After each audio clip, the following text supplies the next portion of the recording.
Hello प्रिय छात्रों, स्वागत है मेरे यूट्यूब चैनल में। आज हम आप सभी को एक टेस्ट पेपर प्रोवाइड करने जा रहे हैं जो कि खुद से बनाया गया है।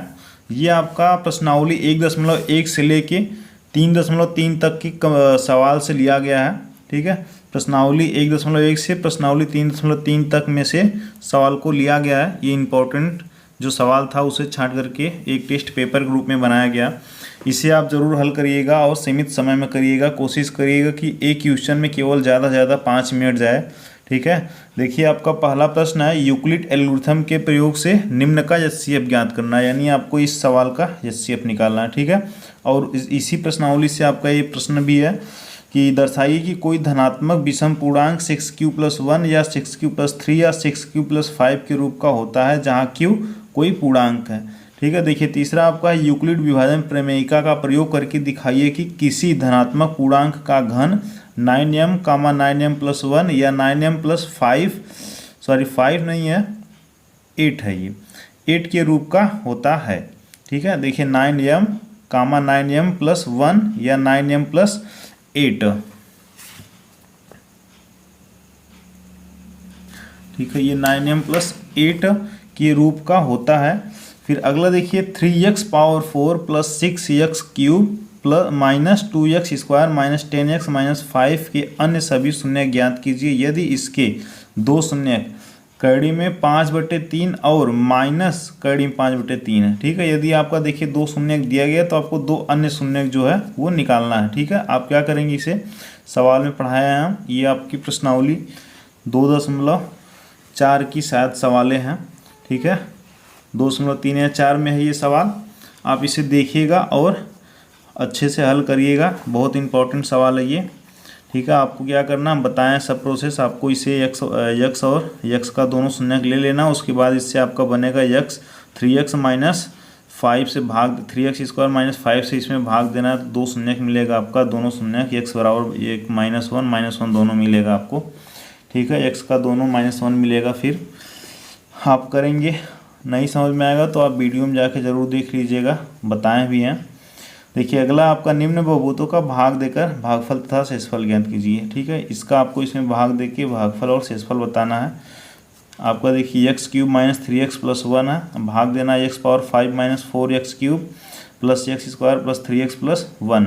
ठीक है, अब देखिए दूसरा भाग है आपका 2 - x², फिर भाग देना है आपका x⁴ - 5x + 6 में। ठीक है, देखिए ये आपका उल्टा हुआ, इसे सीधा कर लेना। ठीक है, अब देखिए अगला आपका निम्न समीकरण संगत है या असंगत, यदि संगत है तो ग्राफी विधि से हल कीजिए। ठीक है, यानी ग्राफ पे आपको दर्शाना है। इसमें से जो भी समीकरण संगत होगा उसे उसका आपको ग्राफ बनाना है मान निकाल करके। ठीक है, अब देखिए आगे आपका समीकरण, ये भी बहुत इंपॉर्टेंट प्रश्न है। देखिए बहुत ही इंपॉर्टेंट है समीकरण। x - y + 1 = 0 और 3x + 2y - 12 = 0 का ग्राफ खींचिए तथा x अक्ष पर बने त्रिभुज को छायांकित कीजिए तथा त्रिभुज के निर्देशांक भी लिखिए। देखिए ये आपका सवाल बहुत ही इंपॉर्टेंट है। आप इससे जो मान कोई भी मान निकालेंगे तो जब ग्राफ बनाएंगे तो उस ग्राफ पे x अक्ष पे जो है, x अक्ष पे आपका एक त्रिभुज बनेगा तो उस त्रिभुज के बिंदुओं का निर्देशांक लिखना है। ठीक है, तो अब देखिए अगला आपका निम्नलिखित समीकरण को प्रतिस्थापन विधि से हल करना है। इसे, ये तो सीधा समीकरण है, इससे आप किसी भी समीकरण से x का मान y के पक्ष में निकाल लेना है, या तो y का मान x के पक्ष में निकाल के रख लेना है, x y का मान मिलेगा यहाँ पे। और इस समीकरण को क्रॉस मल्टीप्लाई करके पहले आप सीधा कर लेना। ठीक है, उसके बाद आप मान निकालिएगा।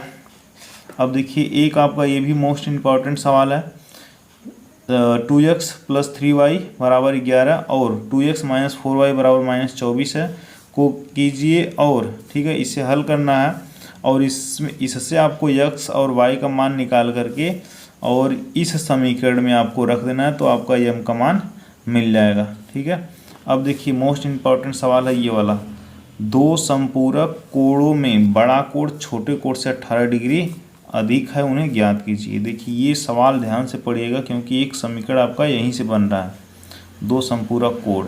ठीक है, उसके बाद दूसरा समीकरण आपका इससे बन जाएगा।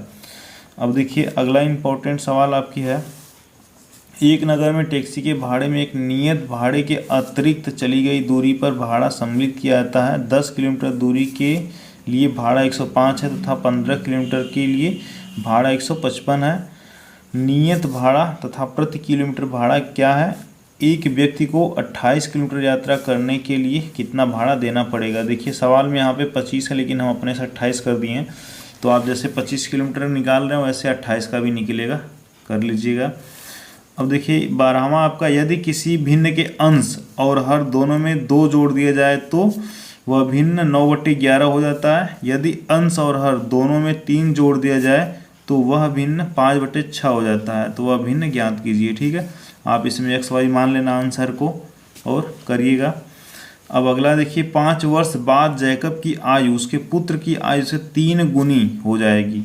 5 वर्ष पूर्व जैकब की आयु उसके पुत्र की आयु की 7 गुनी थी, उनकी वर्तमान आयु ज्ञात कीजिए। ये सभी सवाल हम आपको हल करा चुके हैं। अब आपको ये टेस्ट पेपर के रूप में प्रोवाइड किए हैं, इसलिए आप इसे प्लीज़ हल करिएगा और इससे आपको बहुत ही बेनिफिट होगा। अभी तो आपका ये 3.3 तक ही हम बना पाए हैं। अब यहाँ से आपको आगे जितनी प्रश्नावली बची है आगे तक देखिए, फिर बना के अगले वीडियो में आपको हम उपलब्ध कराएंगे। ठीक है, thank you for watching this video. Please पसंद आए तो लाइक शेयर सब्सक्राइब और कमेंट करके ज़रूर बताना। ये आप सभी के लिए ही बनाए हैं, देख लीजिए एक बार।